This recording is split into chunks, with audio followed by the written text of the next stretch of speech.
For a lot of my time on Warframe, I have never really thought about playing Trinity, but I decided to give her a shot and actually build her. And honestly, I wish I did it before because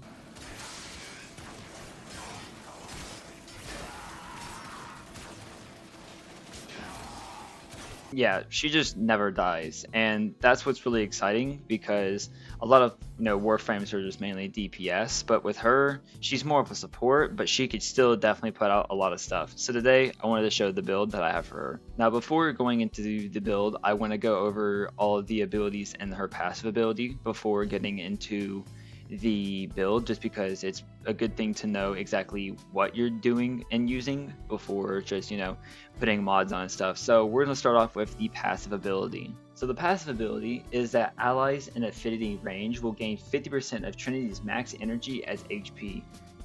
Technically, this is not the craziest thing, but with more energy that you have, you will get more health for your team, which can help with survivability. So it's not too bad of a thing, but it's not like the craziest passive here. It's a small little buff for everyone else. So now with that, we're going to go over the first ability, which is called the Well of Life, where you create a Well of Life on an enemy that will absorb status effect damage intended for nearby allies.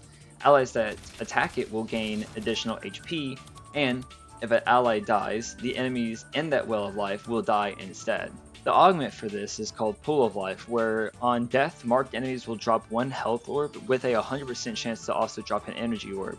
It's alright as a augment. It's not going to be one that we use in this build, but it can definitely be used to help keep health and energy up, but I just don't recommend this one as much. The second ability is called Energy Vampire, where you will hit an enemy with a wave that will continuously do true damage, and for every pulse, you will get energy from it.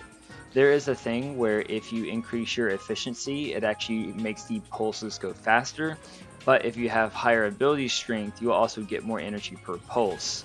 A little gimmick I've found about this too is that if you use your second ability for the vampire, and then you use your first ability on that same enemy, they will go invulnerable, and then they'll still be leeched, which means that you won't be doing true damage to them no more.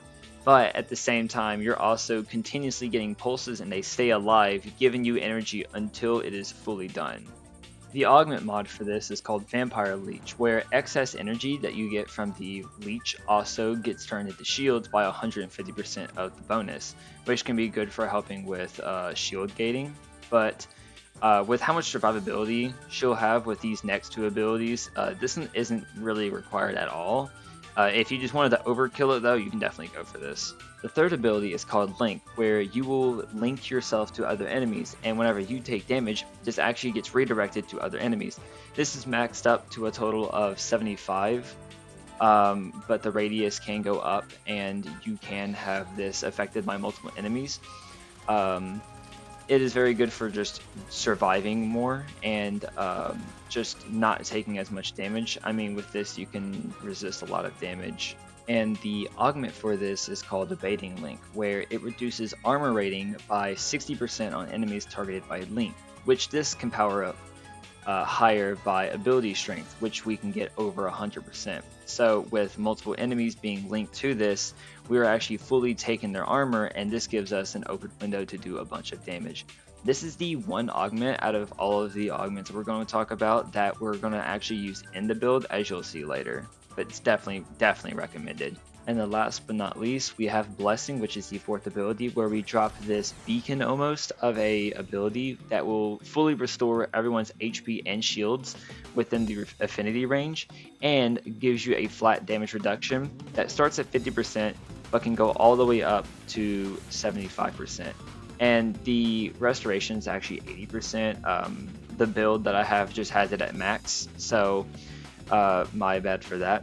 But it's very good for just having more flat damage reduction. So with this and the link, this will basically keep you from ever dying. I mean, as long as you have these two abilities going and it's close to you, then there should be absolutely no issue with it. The augment mod is called Champion's Blessing, where you will gain primary and secondary critical chance for 30 seconds for each percent you heal on allies, up to a total of 350%.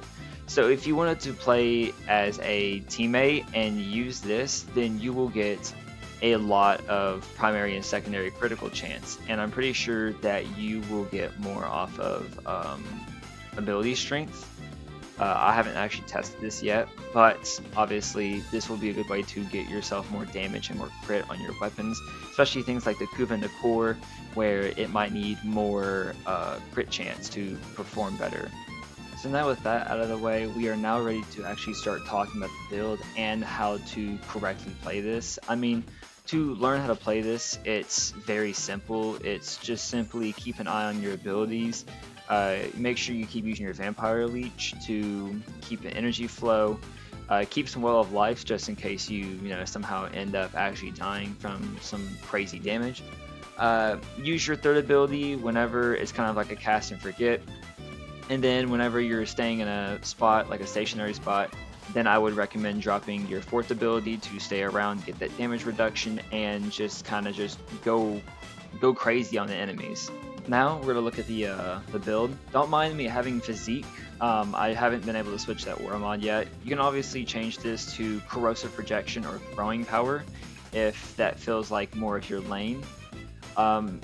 We're also going to have adaptation to have even more resistance to damage. This is just going to double down on the resistance. Have blind rage for more strength, augur message, archon intensify because we do heal and we get more ability strength, continuity for more duration, stretch for more range, flow, prime flow for more energy, and the abating link augment mod to armor strip enemies. So with this, we're going to be able to get lots of duration on our abilities, a lot of leech, maximum armor strip, and maximum on our blessing. For the arcanes, I did Arcane Aegis for shield gating and Molt Augmented to also slowly build up that strength. And there we have it. That is the entire build for Trinity. A pretty simple build, nothing crazy. I definitely recommend playing this character, this Warframe, because I was very surprised. I honestly thought that she wouldn't be as good. Tried her out, and now honestly she is my top 3. Just because she's not niche, it's a pretty straightforward build, and I mean you just can't die with it. Just bring some good weapons onto the build and just kind of go ham with it. It's pretty enjoyable.